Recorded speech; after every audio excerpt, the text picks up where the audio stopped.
Bom dia, galerinha do sétimo ano, galerinha esperta e estudiosa. E bom dia também aos professores, guerreiros e parceiros que já estão comigo aqui no chatinho, estimulando essa garotada a continuar estudando. O nome das escolas estão aqui subindo, vão aí colocando o nome das escolas, da região onde você está estudando. Nós vamos falar aqui o nome de vocês, legal? Galerinha, nós vamos ter uma aula muito interessante hoje de geografia, já vamos colocar na tela, tema da aula, Brasil, migrações externas e internas, a primeira parte. Quem irá lecionar, né, esse tema muito importante aí para nós brasileiros, será o professor Antônio Russo, que já está aqui do meu lado. Bom dia, prof. Bom dia, professor Carlos, bom dia aí aos alunos, professores e a todos que irão acompanhar mais essa aula de Geografia do sétimo ano, né, do ensino fundamental aí dos anos finais. E nós vamos ter aí um assunto interessante, como o professor Carlos falou, falando aí sobre as migrações externas e internas. Antes disso, o professor Carlos vai falar o que nós vamos trabalhar hoje. Legal, galera. Olha, na tela já a habilidade que nós iremos trabalhar. Identificar os processos migratórios internos e externos, reconhecendo as contribuições dos povos indígenas, africanos, europeus, asiáticos, entre outros, para a formação da sociedade brasileira em diferentes regiões, em especial no estado de São Paulo. Unidade temática, conexões e escalas, objeto de conhecimento, formação territorial do Brasil. E aí, galerinha, como sempre, para vocês introduzirem a aula e já irem pensando aí no tema, assista o vídeo sobre os Jogos dos Povos Indígenas. Na tela.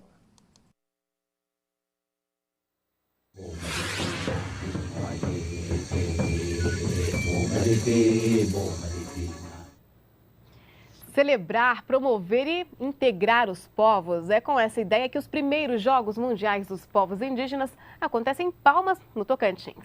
Nesse fim de semana, competições como o arremesso de lança e uma disputa de peso com o cabo de força. A repórter Sumaia Vilela está em Palmas e tem outras informações. Sumaia, uma boa noite para você. Olá, boa noite a todos. Aqui as competições estão emocionantes. É claro que os Jogos Mundiais Indígenas não são uma disputa pelo primeiro lugar. A ideia é celebrar, é promover a integração entre tantos povos diferentes, mas aquela disputa saudável na hora da partida faz parte e, olha, está empolgando o público. Neste final de semana, o Brasil, ou melhor, algumas etnias brasileiras, tiveram seus momentos de glória aqui na Arena Verde. Neste domingo, no arremesso de lança, a competição estava bem equilibrada, com os Estados Unidos na frente, até que no último arremesso, Itaguari, do povo Pataxó, fez um lançamento insuperável de mais de 45 metros. O campo de medição tinha 60 metros, então foi perto do limite final. E a plateia reagiu em coro, fez muita festa, gritou o nome do Brasil, depois repetiu o nome da etnia Pataxó. E olha, os indígenas também comemoraram com o povo, foi uma festa muito bonita. Nesse domingo também teve uma disputa de peso, literalmente, no cabo de força entre o povo Maori da Nova Zelândia e a etnia brasileira Bacairi do Mato Grosso. Homens e mulheres fortes, com tatuagens, pinturas no rosto, caretas assustadoras, dança bem diferente.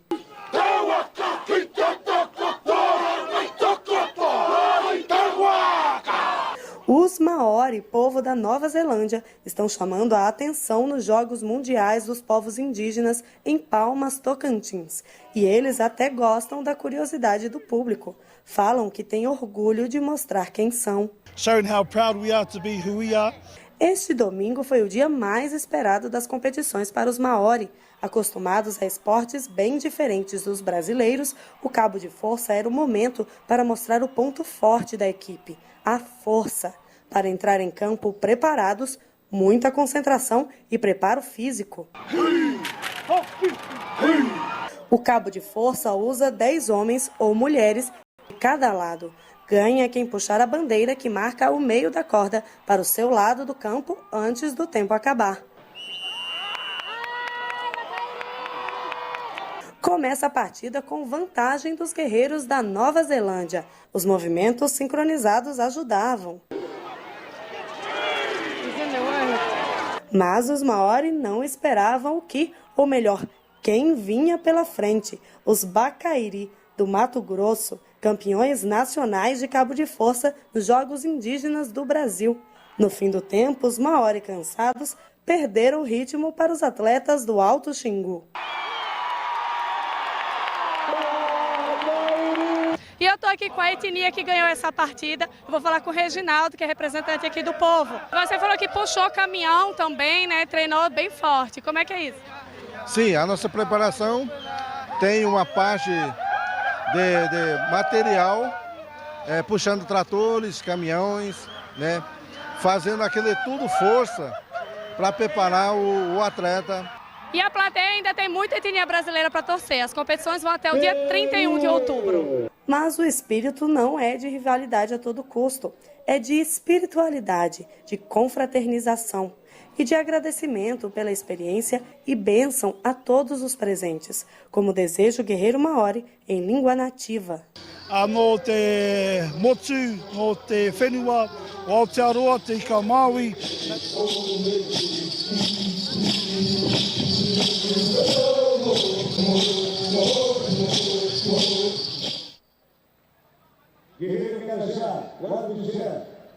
E os dias aqui terminam de um jeito que só os Jogos Mundiais Indígenas conseguem terminar. Sempre tem um ritual sagrado para agradecer, pedir proteção, comemorar. Neste domingo foi a vez do povo Cuicuro, que percorreu a Arena Verde com a dança do macaco, que é o agradecimento a Deus por estarem na festa. E até o dia 31, quando se encerram os Jogos, ainda vai ter muita cultura e muito esporte pela frente. Voltamos ao estúdio com você, Aline. Tá certo, Sumaia Vilela ao vivo aí, direto de Palmas. Uma boa noite, um bom trabalho a todos que estão aí em Palmas com você.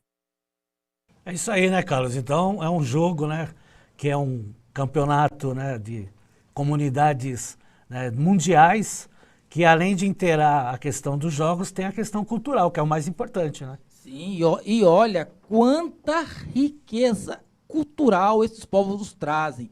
A língua, os dialetos, as danças, os símbolos, a religiosidade, ou seja, existe uma diversidade cultural imensa, enorme no mundo, e nós podemos aí explorar aí, né, uma parte pequena dessa diversidade, inclusive valorizando os povos originários da nossa terra, os indígenas. Que se deram muito bem aí nesses jogos aí que foi em 2015, né? Antecedendo até as Olimpíadas aqui no Brasil. E lembrando que é uma dança, né, a Maori lá, que é muito legal de ver, né? Não é uma dança de intimidação, é uma dança que celebra a vida sobre a morte, né? Então é muito legal. E ela vem aí do século XIX, em torno aí de 1820, das tribos maoris aí da Nova Zelândia. Eles são conhecidos aí como All Blacks. Vamos lá para a próxima tela, falar sobre aí os processos migratórios. Então nós temos aí os tipos de migrações, né, que nós conhecemos aí, que é no espaço, as migrações internas e externas, tá, que aí elas vão, né, se caracterizando aí por laborais, que são aquelas de trabalho, né, que no trabalho a gente vai ter a pendular, que é aquela pessoa que se desloca diariamente, né, mora aí numa cidade e trabalha numa outra cidade, aí nós chamamos de migração pendular, e tem a migração sazonal, que é por períodos, né, que pode ser por semanas, por meses, né, a pessoa se desloca no trabalho. Isso acontece costumeiramente em áreas rurais, né, a pessoa sai lá da sua casa, né, vai lá, né, plantar numa fazenda ou vai colher numa fazenda, então ele pode ficar lá 1 mês, 2 meses, 3 meses, aí nós chamamos de migração sazonal aí. Então, na laboral, que é o trabalho, ela pode ser pendular, que é diariamente, ou sazonal. Dentro dessas migrações internas, né, nesse espaço, nós vamos ter o êxodo rural, que é a saída das pessoas do campo, né? Isso aconteceu muito no Brasil na década de 60, na década de 70, né, as pessoas procurando melhores condições de vida, né, nos grandes centros, principalmente nas áreas de industrialização. Como também pode ter o êxodo urbano, né? Essa questão aí de sair das cidades e ir para o campo, né? Fazer o processo contrário. As migrações externas, ela é dividida em intercontinental, que quando a migração ela é de um continente para o outro, né? Então ele sai, por exemplo, da América do Sul e vai para a Europa ou vice-versa, ou ela pode ser intracontinental, quando a migração ela acontece dentro do próprio continente. E aí ele detalhe, né? Presta bastante atenção que muita gente aí confunde. Quando você fala do emigrante, né? Começa aí com E, né? Emigração, essa pessoa sai do país ou do local para ir para outro país ou outro lugar.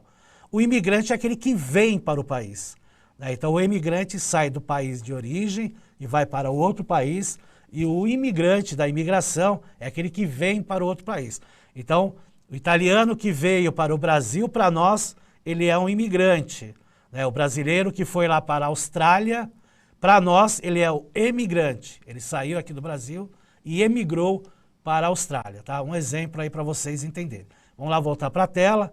Aí nós temos a duração, que ela pode ser definitiva, ela pode ser temporária, né? Costumeiramente temporária por razões de estudo, principalmente, né? A forma dela pode ser voluntária, né? A pessoa quis ir, né? Sair do seu país para ir para outro, ou forçada, né? Através de processos aí, né? de perseguições, como nós estamos vendo aí na Síria, né? Como problemas internos, né? Como aconteceu na Colômbia, na Venezuela. Então, depende da situação. Então, quando ela é forçada é porque a pessoa se sentiu obrigada a sair por algum motivo de perseguição, né? E o controle, ela pode ser legal, ou seja, autorizada pelo país que recebeu, como ela pode ser clandestina, ou seja, a pessoa entrou no país sem autorização do governo daquele país. Então, vejo que esse processo migratório é um processo que tem várias características, né? Depois vocês vão aí estudando, vão se aprimorando, né? Mas o interessante, a base desse processo migratório é isso, na qual o Brasil, né, sofreu essas questões tanto do processo de imigração, vindo pessoas, né, bastante pessoas de fora, tanto intracontinental como intercontinental, e pessoas saindo do Brasil para ir, né, buscar melhores condições de vida, ou buscar, né, melhores estudos, né? Aí depende muito das pessoas que saem dos países, tá certo? Vamos ver alguns povos que vieram para o Brasil. Então vamos começar pelos portugueses. Então a presença portuguesa de colonizadores a imigrantes. Então a imigração restrita de 1500 a 1700, que veio em torno de 100 mil portugueses. Uma imigração de transição, que acontece de 1701 a 1850, que aí vieram 600 mil portugueses. Uma imigração de massa, de 1851 a 1930, que anualmente entrou aí mais de 25 mil portugueses, e aí a imigração de declínio de 1960 a 1991, que aí em torno aí nesse período de 9 mil portugueses. E a gente observa no mapa que a maior concentração de portugueses veio aqui no estado de São Paulo, no próprio município aqui da cidade de São Paulo, né? E uma outra leva aí que foi para o Rio de Janeiro até, né, por causa, né, da colonização, da capital do Rio de Janeiro ter sido localizada lá num certo período, né? Então havia uma concentração, principalmente uma concentração política e econômica no Rio de Janeiro, né? Mas aí a partir do momento que a economia ela acaba indo para São Paulo, principalmente por questões industriais, aí o foco, né, a partir da década aí de 1960, é o estado de São Paulo, tá certo? Aí nós temos na próxima tela um gráfico mostrando o desembarque estimado de escravizados africanos no Brasil, de 1700 até mais ou menos 1810. São mais de 2 milhões de escravizados, né, que vieram para o Brasil, né? Boa parte deles, né, vieram de Angola, né, mais de 70% dessa população, né, e uma outra parte vieram aí da Costa do Marfim, principalmente. Teve também outras regiões, mas basicamente desses dois atuais países do continente africano, Angola e Costa do Marfim. Então, mais de 2 milhões de pessoas aqui, né, para vir, né, como escravizados, tá certo? Na próxima tela, aí a gente vê, né, a cultura negra trazida por essas pessoas, que é muito rica e faz parte da nossa cultura aqui no Brasil. Os escravizados africanos e seus descendentes crioulos e mestiços influenciaram em profundidade a formação cultural do país desde a época em que este era América Portuguesa. Raros serão os aspectos de nossa cultura que não tenham sido moldados com a ajuda da mão e da inteligência africanas e afro-brasileiras. E é sempre bom retratar sobre isso, né? Até hoje, né, cultura, né, a sociedade brasileira está em volta dessa herança que veio e é muito rica, né? Quando a gente estuda povos africanos e estuda principalmente o continente africano, a gente vê que ele é rico em diversas situações, mesmo na parte econômica, né? O que falta é expandir, né, e ter uma relação mais interna no continente africano, mais conjuntural. É lógico que com o processo de colonização que houve lá, houve uma desestruturação, né, nesse equilíbrio das sociedades que viviam lá já, que eram equilibradas entre eles, tá certo? Apesar dos conflitos. Vamos lá para a próxima tela, nós vamos ver os períodos de imigração no Brasil, né? Então nós temos um período, né, de imigração bem baixo, né, de 1820 até 1850, aí vem a Lei Eusébio de Queiroz, e aí afeta, né, a questão do tráfico negreiro, e aí começa a vir os imigrantes europeus, numa pequena leva, né, a partir de 1888, né, com a Lei Áurea, aí expande a imigração de europeus para trabalhar principalmente na lavoura. E isso vai tendo picos de altos e baixos, e aí Primeira Guerra Mundial, de 1914 a 1918, nós temos um outro pico elevado. Entre guerras também há um aumento, né, por causa da crise na Europa. E aí na parte lá da Segunda Guerra Mundial, principalmente pós a Segunda Guerra Mundial, nós temos um pico logicamente menor, mas também de vinda aí de europeus aqui no Brasil. Então são alguns picos que vêm aqui, principalmente por questões econômicas, né, e, ou por necessidade do Brasil, ou por necessidade dos europeus virem para o Brasil para ter aí melhores condições de vida, tá certo? Na próxima tela a gente vai ver aí um gráfico com imigração por nacionalidade. Então, nós temos aí de 1884 a 1993, né, um pouco mais de 800 mil imigrantes vindo aqui para o Brasil, né, entre alemães, espanhóis, italianos, japoneses, sírios e turcos e portugueses, né, cada um lá mostrando a sua coloração. Nesse primeiro período aí os espanhóis estavam aí, os italianos estavam na sua maioria, né, tanto também 1894 a 1903, né, com um pouquinho menor de pessoas, mas os italianos aí se prevalecendo. De 1904 a 1913, aí nós temos aí, né, um aumento, né, de mais de 1 milhão de imigrantes vindo para o Brasil, dando destaque aí para os japoneses. De 1914 a 1923, que é a fase lá da Primeira Guerra e pós-Primeira Guerra Mundial, né, aí diminui em torno aí de 500 mil pessoas, né, 500 mil imigrantes, né, tendo aí o japonês com um pouco de destaque. E aí de 1924 a 1933, né, subindo aí para quase 750 mil imigrantes, tendo também destaque aí os japoneses.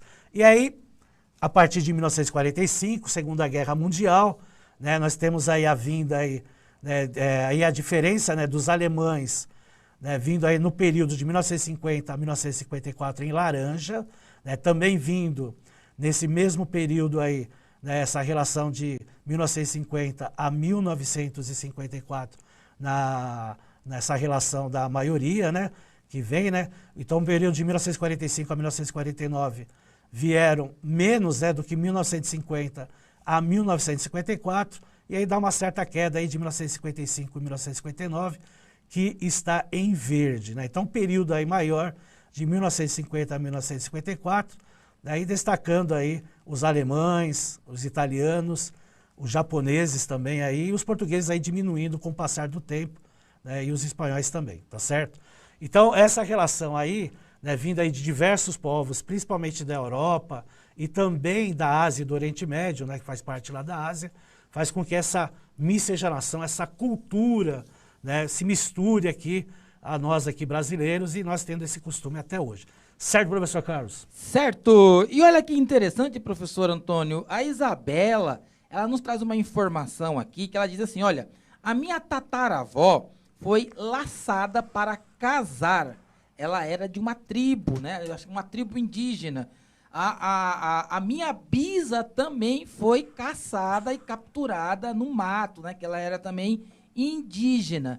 Então, ó, veja só como a gente olhando assim, nós ainda temos pessoas na família que nós podemos compreender esse período aí da colonização e tal. Galera, vamos lá, dedinhos no teclado, agora é hora de movimentar os dedinhos na tela atividade. Quais são os hábitos ou costumes trazidos pelos africanos aqui para o Brasil? Dedinho no teclado, 1 minuto, já voltamos, participe.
Legal, tá muito boa a participação aqui no chat. Professor Antônio, os estudantes aqui colocaram o seguinte: dança, música, alimentação, cultura e religião. Exatamente, perfeito, né? Bem, né, o conjunto aí dos costumes que nós temos aqui, né, das pessoas, né, que vieram do continente africano e trouxeram toda essa coisa rica que nós temos aqui na nossa sociedade, certo?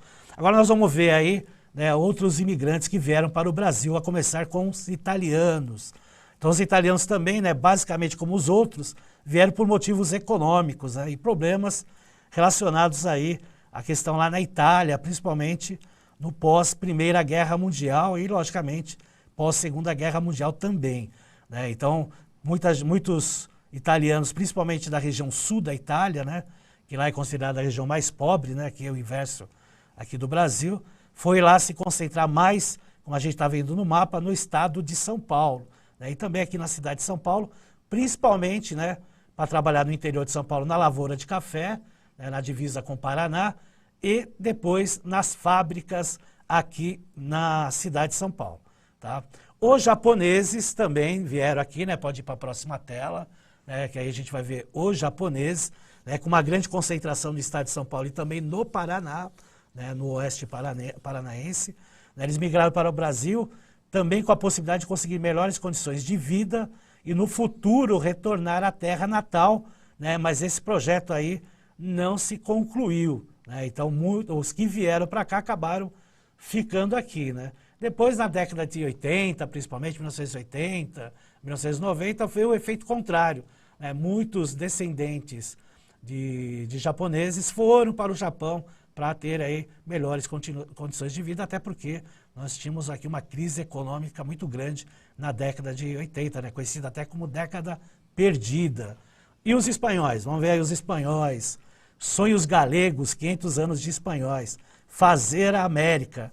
Então era o grande sonho do imigrante espanhol, tendo aí acesso à propriedade de terra e a oportunidade de trabalho e a fortuna fácil e também se concentrando aí no estado de São Paulo. Então o estado de São Paulo com uma boa concentração aí de imigrantes aí.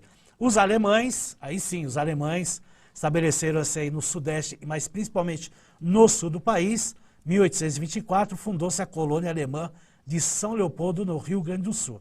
Então nós temos também uma grande concentração de alemães na região sul do Brasil, né? Santa Catarina, Rio Grande do Sul principalmente.